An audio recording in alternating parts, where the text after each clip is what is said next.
Hello friends, नमस्कार। JMD technical के online YouTube channel पे आप सभी का स्वागत है। दोस्तों, आज हम परमाणु संरचना को देखेंगे कि परमाणु की संरचना क्या होती है, किस प्रकार से होती है। इसके अलावा हम बात करें पिछली क्लास की, तो पिछली क्लास के अंदर हम पढ़ रहे थे जैसे पदार्थ के बारे में पढ़ रहे थे। पदार्थ की परिभाषा क्या होती है, कितने प्रकार का टाइप्स ऑफ मैटर के बारे में देखे थे कि ठोस, द्रव और गैस। इसके अलावा हमने देखा था परमाणु, अणु, तत्व, यौगिक और मिश्रण के बारे में। हमने इन सभी चीजों को पिछली क्लास के अंदर अच्छे से डिस्कस किया था और उसी टॉपिक को, जो हमारा टॉपिक था बेसिक इलेक्ट्रिसिटी, पार्ट चौथा पढ़ा था कल। आज हमारा पार्ट अगला है पांचवा, जिसे हम कहते हैं परमाणु संरचना। तो आज का मुख्य टॉपिक है दोस्तों हमारा क्या, परमाणु संरचना। आप मेरे साथ जुड़े रहिए वीडियो के अंत तक, और आप चैनल पर नए हो दोस्तों तो चैनल को सब्सक्राइब कीजिए, दोस्तों के साथ में शेयर कीजिए। तो चलिए दोस्तों, आज का टॉपिक स्टार्ट करते हैं हम। परमाणु संरचना, जिसे हम इंग्लिश के अंदर क्या कहते हैं, एटम स्ट्रक्चर। क्या बोलते हैं दोस्तों, एटम स्ट्रक्चर। दोस्तों, हमें स्पेशल यहां पर स्टडी मुख्यतः इलेक्ट्रॉन की करनी होती है। किसके अंदर, बेसिक इलेक्ट्रिसिटी के अंदर। एक्चुअल में होता क्या है कि हम ये पढ़ते आए हैं कि इलेक्ट्रॉनों के प्रवाह को क्या कहा जाता है, विद्युत धारा कहा जाता है। तो उस जगह हम किसको पढ़ पा रहे हैं, इलेक्ट्रॉन को, क्योंकि स्टडी किसकी करनी है, हमें स्पेशल इलेक्ट्रॉन की करनी है। लेकिन इलेक्ट्रॉन किस जगह से निकल के आया है, उस जगह का भी हमें पता होना चाहिए। इसीलिए हमें यहां पर एटम स्ट्रक्चर या फिर हम कह सकते हैं परमाणु संरचना को क्या करना पड़ रहा है, पढ़ना पड़ रहा है। तो दोस्तों, इसके अलावा हम बात करें कि परमाणु संरचना में आज क्या क्या रहेगा, तो परमाणु संरचना के अंदर जैसे नाभिक है, कक्षाएं हैं, इलेक्ट्रॉन, प्रोटॉन, किस जगह इनकी स्थितियां होती है, इन सभी चीजों को खोज किसने की थी, इन सभी चीजों को आज इस क्लास के अंदर हम अच्छे से क्लियर कर लेंगे। तो आप मेरे साथ जुड़े रहिए वीडियो के अंत तक। तो हम देखते हैं परमाणु की संरचना को, हम डायग्राम के अकॉर्डिंग इस चीज को समझने का प्रयास करेंगे ताकि आपको कोई दिक्कत ना हो। हम डायग्राम देखते हैं सबसे पहले, उसके बाद हम एक एक चीज को, कॉन्सेप्टों को क्लियर करेंगे। दोस्तों, मैं ये कक्षाएं बना रहा हूं जो कि इलेक्ट्रॉनों को गति करवाने के लिए होती हैं। जैसे हम बात करें, इसे क्या कहेंगे, हम नाभिक कहेंगे। दोस्तों, एक चीज मैं आपको बता दूं, जो हमारे पास में परमाणु होता है उसका जो सेंटर पॉइंट होता है, मध्य बिंदु, जिसे हम कहते हैं केंद्रक, जो परमाणु होता है उसका जो केंद्रक भाग होता है उसे नाभिक कहा जाता है। क्या कहते हैं, नाभिक कहते हैं। तो ये हमारी क्या कहलाती है दोस्तों, नाभिक कह सकते हैं। इंग्लिश में इसे आप क्या बोलते हो, न्यूक्लियस। क्या कहते हो आप इसे, न्यूक्लियस कहते हो कि नहीं, नाभिक को। अब बात ये आती है कि आखिर नाभिक के अंदर क्या क्या चीजें होती है, तो मैं आपको नोट करवा दूं। देखो, नाम से हमने यहां पर एन और पी, एन का मतलब क्या होता है, न्यूट्रॉन, और पी का मतलब क्या होता है दोस्तों, प्रोटॉन। क्या होता है पी का मतलब, प्रोटॉन। देखो दोस्तों, प्रोटॉन को पॉजिटिव से रिप्रेजेंट करते हैं और न्यूट्रॉन का मतलब क्या होता है, उदासीन। क्या कोई आवेश होता है तो आप कहेंगे इस पे किसी प्रकार का कोई नहीं होता। क्या कोई नहीं होता, आवेश कोई नहीं होता, मतलब इसके ऊपर किसी प्रकार का कोई चार्ज या फिर आवेश नहीं होता। किसके ऊपर, न्यूट्रॉन के ऊपर। मैं कहूं न्यूट्रॉन और प्रोटॉन की स्थिति कहां है, तो आप कहेंगे नाभिक के अंदर, या फिर हम कहें कि जो परमाणु होता है उसके नाभिक के अंदर स्थितियां किसकी होती है, न्यूट्रॉन और प्रोटॉन की। अब चलिए बात ये आती है कि नाभिक के चारों ओर क्या होती हैं। ये यहां पर क्या है, सभी की सभी, तो इनको आप क्या कह सकते हो, कक्षाएं। क्या बोल सकते हो दोस्तों, इन सबको कक्षाएं कह सकते हो। मैं इंग्लिश में अगर इसको बोलूं तो क्या कह सकता हूं, ऑर्बिट। क्या बोलोगे दोस्तों, ऑर्बिट। तो जो हमारे पास में नाभिक है उसके चारों ओर क्या होती है, कक्षाएं, जिन्हें हम ऑर्बिट कहते हैं। और अब बात ये आती है कि आखिर इन कक्षाओं के अंदर चक्र क्या लगाते हैं, क्योंकि न्यूट्रॉन और प्रोटॉन की तो हमने स्थिति देख ली, लेकिन हमें आखिर देखनी स्थिति किसकी है, इलेक्ट्रॉन की। तो मैं कहूं इलेक्ट्रॉन कहां चक्कर लगाते हैं, तो आप कहोगे नाभिक के चारों ओर, किस में, कक्षाओं के अंदर क्या करते हैं, चक्र लगाते हैं। किसमें लगाते हैं दोस्तों, कक्षाओं के अंदर क्या करते हैं, चक्र लगाते हैं। क्या चक्र लगाएंगे, इलेक्ट्रॉन। तो देखिए दोस्तों, मैंने ई और उसके ऊपर चार्ज लगा दिया है, किस प्रकार का, ऋणात्मक चार्ज। तो मैं कहूं ये क्या है, तो आप यहां पर लिख सकते हो क्या, इलेक्ट्रॉन। क्या लिखोगे दोस्तों, इलेक्ट्रॉन आवेश कौन सा होता है, ऋणात्मक। मैंने साइन से रिप्रेजेंट किया है, तो आप अच्छे से इस चीज को समझ लीजिए कि इलेक्ट्रॉन पे आवेश कौन सा होता है, ऋणात्मक आवेश होता है। और मैं कहूं इलेक्ट्रॉनों की स्थिति कहां होती है, तो हम स्थिति की बात करें यहां पर, तो इसकी स्थिति कहां होती है दोस्तों, कक्षाओं के अंदर। किसमें होती है, कक्षाओं में। स्थिति की बात कर ले तो कक्षाओं के अंदर होती है। और इन दोनों की स्थिति कहां होती है, तो इन दोनों की स्थिति की बात आए तो यहां पर आप लिख सकते हो स्थिति कहां होती है, नाभिक में। किसमें होती है दोस्तों, नाभिक के अंदर इसकी क्या होती है स्थिति। किसकी, न्यूट्रॉन और प्रोटॉन की। अगर इलेक्ट्रॉन की बात आ जाए तो स्थिति किन में होती है, कक्षाओं के अंदर होती है। आवेश कौन सा होता है इलेक्ट्रॉन के ऊपर, यहां पर आवेश होता है नेगेटिव। कौन सा आवेश होता है, नेगेटिव आवेश होता है। तो अब दोस्तों एक चीज और मैं आपको बता दूं, जो इलेक्ट्रॉन होते हैं नाभिक के चारों ओर कक्षाओं के अंदर चक्र लगाते हैं, तो ये इलेक्ट्रॉन क्या करते हैं, कक्षाओं में चक्र लगाते हैं।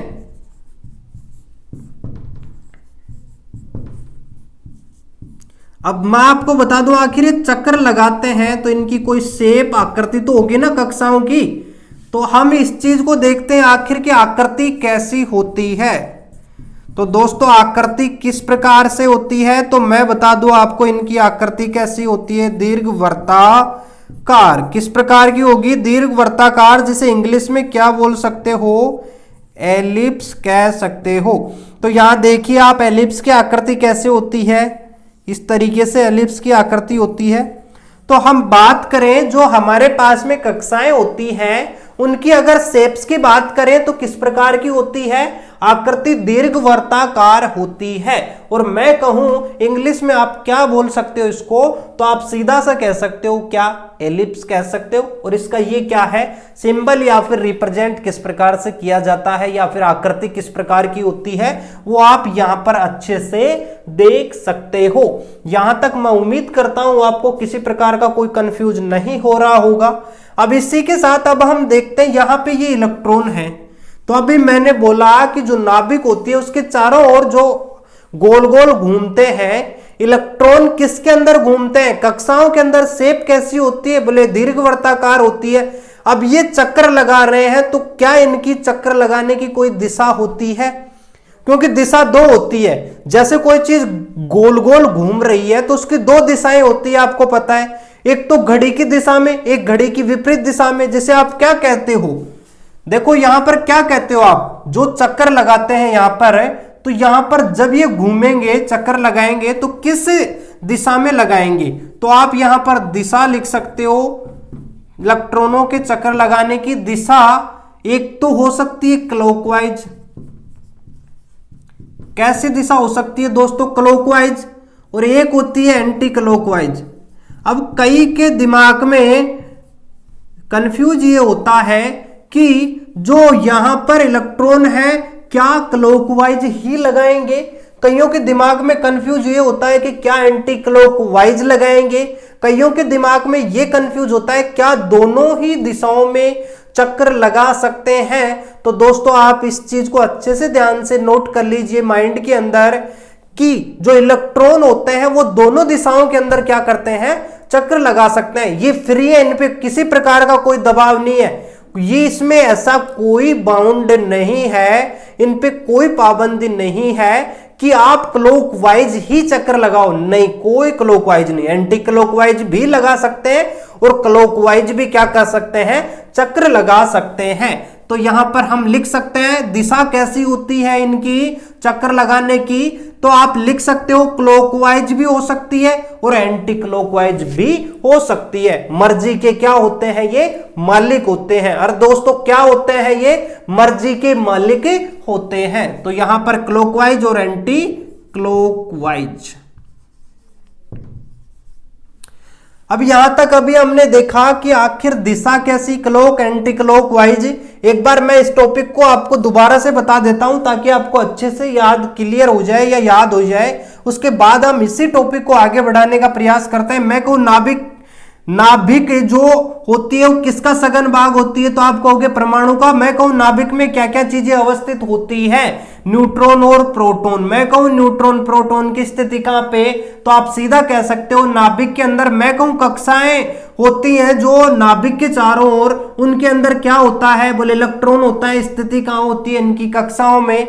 मैं कहूं क्या इलेक्ट्रॉन चक्कर लगाते हैं किसके चारों ओर, तो नाभिक के चारों ओर। मैं कहूं जब चक्कर लगाते हैं तो इनकी कोई शेप्स होती होगी, बोले दीर्घवृत्ताकार या फिर एलिप्स। मैं कहूं इनकी जो दिशा होती है वो कैसी होती है दोस्तों, तो आप सीधा सा कह सकते हो कि इनकी दिशा क्लॉकवाइज भी हो सकती है, एंटी क्लॉकवाइज। मतलब घड़ी की दिशा क्लॉकवाइज, जिधर बजता है घड़ी की जो सुई जाती है क्लॉक, एंटी उसके क्या होता है, विपरीत। जिसे क्लॉक को कहते हैं हम क्या, दक्षिणावर्त, और एंटी क्लॉक को हिंदी में क्या कहते हैं, वामावर्त। अच्छे से याद रखना दोस्तों, क्या कहते हो, एंटी क्लॉक वाइज कहते हो। अब हम देखते हैं अगले टॉपिक के अंदर कि जो इलेक्ट्रॉन है कक्षाओं के अंदर चक्र लगाते हैं तो उन कक्षाओं को किस नाम से रिप्रेजेंट किया जाता है। अगला टॉपिक क्या है इसी से रिलेटेड, कक्षाओं को किस नाम से रिप्रेजेंट किया जाता है। मतलब कोई कक्षा, जैसे पहली कक्षा है, दूसरी कक्षा है, तीसरी है, 4 है, 5 है, मान लीजिए और भी है, तो उनको किस प्रकार से आप रिप्रेजेंट करोगे, किसी नाम से तो रिप्रेजेंट करते हो। जैसे किसी 10 लड़के हैं तो आप कहोगे पहला विक्रम, रिंकू, मान लीजिए पवन, इसके अलावा अजीत, विजय, कुछ भी आप नाम देते हो। तो यहां पर कक्षाओं को भी क्या नाम दिया जाता है, तो जैसे सबसे पहले हमारे पास कक्षा होती है के, दूसरी एल। तो पहली कक्षा कौन सी, ये वाली के, दूसरी कौन सी है एल, तो हम 2 नंबर दे देंगे क्रमांक, एल हो गया। तीसरी कौन सी होती है एम, तो इसका क्रमांक क्या हो 3, और एन का मतलब क्या यहां पर 4। इसके अलावा दोस्तों हम K, L, M, N, O, P, Q, R, इस तरीके से हम नामों से क्या करते हैं, कक्षाओं को रिप्रेजेंट या फिर प्रदर्शित करते हैं। लेकिन हमें यहां पर चाहिए कितनी, 4, तो चारों को के, एल, एम, एन से क्या कर सकते हैं आप यहां पर रिप्रेजेंट कर सकते हैं। मैं उम्मीद करता हूं यहां तक आपको कोई प्रॉब्लम नहीं हो रही होगी। तो चलिए दोस्तों अब हम देखते हैं यहां पर जो कक्षाएं हैं उनके अंदर इलेक्ट्रॉन भरे जाते हैं या भरते हैं तो वो किस सूत्र से भरे जाते हैं, क्योंकि ऐसा तो है नहीं कि यहां इलेक्ट्रॉन नहीं है, तो कक्षाओं के अंदर इलेक्ट्रॉन तो है ना, तो उनको कक्षाओं को हम रिप्रेजेंट कर दिए के, एल, एम, एन से। अब इन कक्षाओं के अंदर किस सूत्र से इलेक्ट्रॉन भरे जाते हैं उस सूत्र को देखते हैं। उसी सूत्र से हम इजी वे के अंदर हम ये देखने का प्रयास करेंगे कि किस प्रकार से हम इलेक्ट्रॉनों की संख्या का पता लगा सकते हैं। तो चलिए दोस्तों हम देखते हैं 2n² का एक्सप्लेन।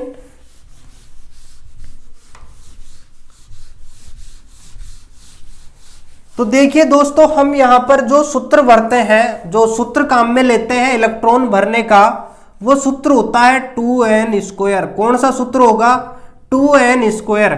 तो अब आपको यहां दिमाग में ये चीज आ रही होगी आखिर 2 क्या है, तो 2 आप सीधा लिख सकते हो क्या, नियतांक माना गया है। क्या है, नियतांक। अब मैं बात करूं यहां n क्या है, n² नहीं लेते, n ही ले लेते हैं।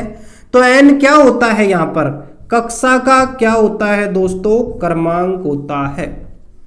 क्या होगा, कक्षा क्रमांक। n क्या होता है, कक्षा क्रमांक। अभी हम यहां पर ये चीज पढ़ रहे थे कि ये हमारी क्या होती है, कक्षा। ठीक है, मान लीजिए कक्षा हो गई ये सारी, और यहां पर हमने लिया न्यूट्रॉन और प्रोटॉन। इन कक्षाओं के अंदर क्या है, इलेक्ट्रॉन है कि नहीं, यहां पर माना कि यहां इलेक्ट्रॉन है, मानने में हमारा क्या जा रहा है, तो माना कि इलेक्ट्रॉन है कक्षाओं के अंदर। ठीक है, ये हमारी के कक्षा है, एल है, एम है और एन है। के कक्षा को नंबर कितना दिया, क्रमांक 1। कितना क्रमांक है, 1। मैं कहूं एल कक्षा का क्रमांक कितना, 2। एन का कितना होता है, 3। और 4 का क्रमांक कितना है दोस्तों, यहां पर 4 क्रमांक है। n का कितना क्रमांक है? 4 क्रमांक। ये लो हमारा सोल्व हो गया कॉन्सेप्ट। अब देखिए ध्यान से, इस चीज को यहां पे रख दो, रखने में कोई दिक्कत ही नहीं है। तो सूत्र क्या है हमारा? 2n²। 2 तो क्या है दोस्तों यहां पर? नियतांक, कोई दिक्कत नहीं, सेम एज इट इज रख दीजिए। मैं कहूं n क्या है तो आप कहोगे कक्षा क्रमांक। तो देखो भाई k के अंदर, तो यहां पर पहले ले लो k कक्षा। k कक्षा बराबर हम लिख सकते हैं 2, क्योंकि सूत्र में 2n² है, 2n²। तो 2 तो क्या हो गया? नियतांक n क्या है? कक्षा क्रमांक कितना है k का? बोले 1 है। मैं कहूं क्या स्क्वायर है? बोले हाँ। तो 1 को 1 से मल्टीप्लाई करो, 1 ही आना है। तो 1 को 2 से मल्टीप्लाई किए, कितना आना है? तो मैं कहूं कक्षा k के अंदर कितनी इलेक्ट्रॉन की संख्या? 2। कितनी होगी दोस्तों? 2। अब मैं कहूं यहां पर L कक्षा है, उसके अंदर आप गणना कीजिए इलेक्ट्रॉन भरने की। तो 2 मल्टीप्लाई कक्षा 2 का क्या होगा? स्क्वायर, क्योंकि L जो क्रमांक, L कक्षा का क्रमांक कितना है? 2 है। तो 2 को मल्टीप्लाई किससे करेंगे? 2 की पावर 2 से, क्योंकि n² है। तो यहां पर कितना आएगा? 2 की पावर कितनी? 4। और 4 को 2 से मल्टीप्लाई किया, कितना होता है? 8 होता है। अब देखिए इसी प्रकार से आप, पहली हो गई ये कक्षा, ये दूसरी और ये तीसरी। अब हम देखते हैं m कक्षा को। m कक्षा के अंदर हम इलेक्ट्रॉन भर के देखते हैं। 2 मल्टीप्लाई कितना है m कक्षा का क्रमांक? बोले 3 है। तो 3 का स्क्वायर कितना होता है दोस्तों? 9। 9 को 2 से मल्टीप्लाई किया, कितना? 18। अब देखिए दोस्तों यहां पर आप इसी प्रकार से आप देखिएगा चौथी कक्षा कौन सी है हमारी? n।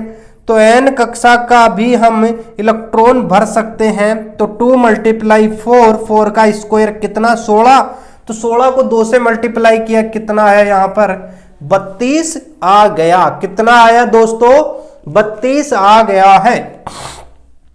तो दोस्तों आपने यहां अभी देखा है कि जो परमाणु होता है उसके अंदर कक्षाओं के अंदर इलेक्ट्रॉन भरे जाते हैं, वो निम्न सूत्र से भरे जाते हैं। 2n²। 2 क्या होता है? नियतांक। मैं कहूं n क्या होता है? बोले कक्षा क्रमांक। तो k कक्षा के अंदर किस प्रकार से आप गणना करोगे? 2 मल्टीप्लाई 1 का स्क्वायर इक्वल कितना आया? 2 आ गया। मैं कहूं l कक्षा के अंदर तो 2 मल्टीप्लाई 2 दी पावर 2, तो इक्वल में कितना आया? 8 आ गया। मैं कहूं m कक्षा के अंदर तो 2 मल्टीप्लाई 3 का पावर स्क्वायर, तो कितना?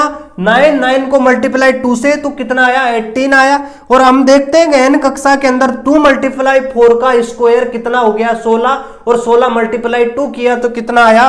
32, मतलब 32 आ गया। यहां तक मैं उम्मीद करता हूं शायद आपको कोई कंफ्यूज वाली बात नहीं रही होगी। तो दोस्तों अगर आपने ये चीज समझ ली है तो आप नोट करना चाहते हैं तो वीडियो को रोक के आप आसानी से नोट कर लीजिए। मैं एक बार साइड में हट जाता हूं।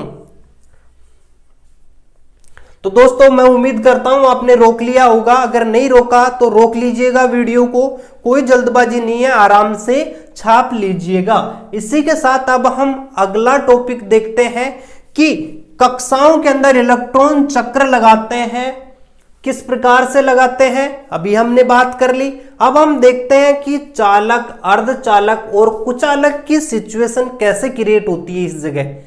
क्योंकि इलेक्ट्रॉन जैसे हम बात करते हैं कि अर्धचालक में कितने इलेक्ट्रॉन होते हैं, कुचालक के अंदर कितने होते हैं, और इसके अलावा हम बात करें चालक के अंदर कितने इलेक्ट्रॉन होते हैं कक्षाओं के अंदर, तब जाके वो चालक बनता है, तब जाके वो कुचालक बनता है, और तब जाके वो क्या होता है? सेमीकंडक्टर या फिर अर्धचालक बनता है। तो आप देखिएगा ध्यान से, 3 कॉन्सेप्ट देखेंगे हम यहां पर। पहला है हमारा, जैसे मान लीजिएगा कुचालक कौन सा होता है दोस्तों? कुचालक होता है। पहला लेते हैं हम यहां पर कुचालक, इंग्लिश में क्या बोल सकते हो आप? इंसुलेटर। दोस्तों इंसुलेटर किसे कहते हैं? किसी पदार्थ की बाह्यतम कक्षा में, जो बाह्य कक्षा होती है, अंतिम कक्षा, जैसे मान लीजिएगा ये हमारे पास में कोई परमाणु है या पदार्थ है, तो इसकी जो बाह्यतम कक्षा होती है, जो बाह्यतम कक्षा होती है उसके अंदर अगर 8 इलेक्ट्रॉन हो तो वह कौन सा पदार्थ कहलाएगा यहां पर, या फिर कौन सा मैटर कहलाएगा, तो आप कहोगे कुचालक कहलाएगा या फिर इंसुलेटर कहलाता है। इसका मुख्य रीजन क्या होता है कुचालक होने का, तो आप सीधा कह सकते हो कि एग्जैक्ट अगर 8 इलेक्ट्रॉन होते हैं, क्योंकि अंतिम कक्षा के अंदर अगर 8 इलेक्ट्रॉन हैं तो वो क्या बनाते हैं यहां पर दोस्तों, बॉन्ड बना लेते हैं। क्या बनाते हैं, बॉन्ड बना लेते हैं, और हिंदी में क्या कहते हो, बंध बना लेते हैं। और जो इलेक्ट्रॉन होता है, जैसे ये इलेक्ट्रॉन है मान लीजिएगा कोई, तो ये एक जगह बंध बना लेंगे, ठीक है, तो ये क्या गति कर पाएंगे, बंध बना लेंगे, एक जगह जकड़ लिए और हिलते ही रहेंगे, या आगे जाने की कोशिश करेंगे बट जा नहीं पाएंगे, वो तो एक जगह ही रहेंगे, तो क्या बना लेंगे, बॉन्ड बना लेंगे। तो क्या जब ये इलेक्ट्रॉन बॉन्ड बना लेंगे गति करेंगे, बोले नहीं करेंगे। क्या विद्युत धारा प्रवाह होगी उस समय, बोले नहीं होगी। जब इलेक्ट्रॉन का प्रवाह ही नहीं होगा तो विद्युत धारा भी प्रवाह नहीं हो सकता। जैसे उदाहरण के लिए मैं आपको बता दूं क्या है, लकड़ी ले लो आप, कोई दिक्कत नहीं है। उदाहरण जैसे हम बात करें कुचालक की, तो क्या हो सकता है यहां पर, लकड़ी हो सकता है। तो मैं कहूं कुचालक के अंदर अंतिम कक्षा में कितने इलेक्ट्रॉन होते हैं, 8 होते हैं। और कुचालक का मुख्य कारण क्या है, बोले 8 इलेक्ट्रॉन। क्यों, क्या करते हैं ये, बोले बंध बना लेते हैं, इसीलिए इसके अंदर क्या प्रवाह नहीं होता, विद्युत धारा प्रवाह नहीं होता। मैं कहूं उदाहरण बताइएगा, तो आप उदाहरण क्या दे सकते हो यहां पर, लकड़ी दे सकते हो। समझ में आया होगा ये। अब हम देखते हैं दूसरा होता है दोस्तों सेमीकंडक्टर। क्या होगा, सेमीकंडक्टर। सेमीकंडक्टर को आप हिंदी में क्या बोलते हो, अर्धचालक। सेमी, अर्ध, कंडक्टर, चालक, नाम से ही प्रतीत हो रहा है कि सेमीकंडक्टर या फिर अर्धचालक। दोस्तों ध्यान से सुनिएगा इसकी परिभाषा। जब किसी पदार्थ की बाह्यतम कक्षा में एग्जैक्ट 4 इलेक्ट्रॉन हो, अगर 4 इलेक्ट्रॉन हो तो वे कौन से पदार्थ कहलाएंगे यहां पर, अर्धचालक या फिर सेमीकंडक्टर कहलाएंगे। जैसे हमारे पास में ये कक्षा है, ठीक है, तो इसके अंतिम या बाह्यतम कक्षा के अंदर कितने इलेक्ट्रॉन हैं, 4 इलेक्ट्रॉन हैं। तो अगर 4 इलेक्ट्रॉन हैं तो क्या बनाएंगे यहां पर, ये क्या करेंगे, अर्धचालक की भांति कार्य करेंगे। किसके भांति कार्य करेंगे दोस्तों, अर्धचालक की भांति। जैसे उदाहरण मैं आपको बताता हूं, जर्मेनियम और सिलिकॉन। क्या क्या होंगे, एक सिलिकॉन और दूसरा कौन सा होता है, जर्मेनियम। Si और Ge। दूसरा कौन सा है दोस्तों, चालक इंग्लिश में क्या बोलते हो, कंडक्टर। क्या विद्युत धारा प्रवाह होगी, बोले हाँ। क्यों होगी, क्योंकि फ्री इलेक्ट्रॉन होते हैं इसके अंदर। बाह्यतम कक्षा के अंदर जब किसी, दोबारा से परिभाषा सुनिएगा, जब किसी पदार्थ के बाह्यतम या परमाणु के बाह्यतम कक्षा के अंदर 1, 2, 3, 5, 7 इलेक्ट्रॉन हो तो वे कौन से पदार्थ कहलाते हैं, चालक पदार्थ या फिर कंडक्टर। 1, 2, 3, 5, 7 अगर हो तो वो कौन से पदार्थ कहलाते हैं, चालक पदार्थ कहलाते हैं। मैं कहूं क्या चालक पदार्थों में बंध बनता है, बोले नहीं बनता। तो क्या होते हैं ये इलेक्ट्रॉन, फ्री होते हैं। किस कक्षा के अंदर, अंतिम कक्षा के अंदर। जैसे 1 इलेक्ट्रॉन है तो क्या इसे आप चालक कह सकते हो, बोले हाँ, अच्छा चालक है।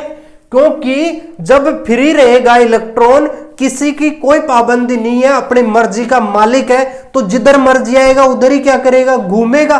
और जब घूमेगा तो बहेगा किसी परिपथ के अंदर।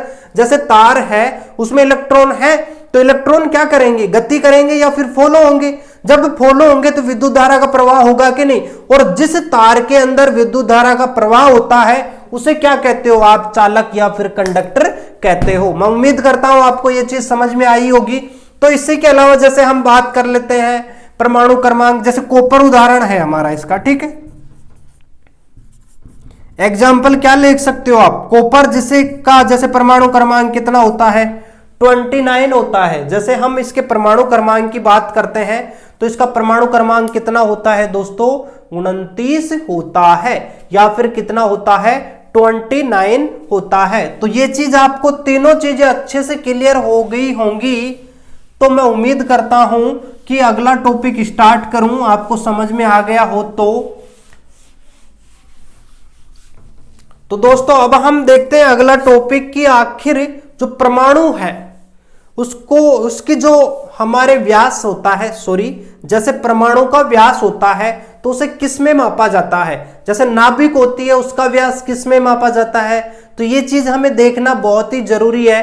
तो नाभिक की व्यास की बात कर लेते हैं। यहां पर हम पहले ले लो आप टॉपिक नाभिक की व्यास। दोस्तों ये टॉपिक आप डैश लगाकर अच्छे से नोट कर लीजिएगा, अति इंपॉर्टेंट है। तो नाभिक का क्या होता है, व्यास।